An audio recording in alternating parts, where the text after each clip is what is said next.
guys, good morning. Good morning guys. And andito na kami sa center.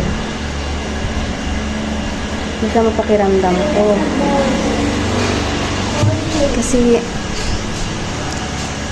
noong Friday ko pa naramdaman to, pero nag-take na ako ng gamot Friday ng gabi, paracetamol. And then Saturday gumising ako, lumala. So nag-take ako ng BioFlu and paracetamol at saka Sindex. And kagabi ganun pa rin.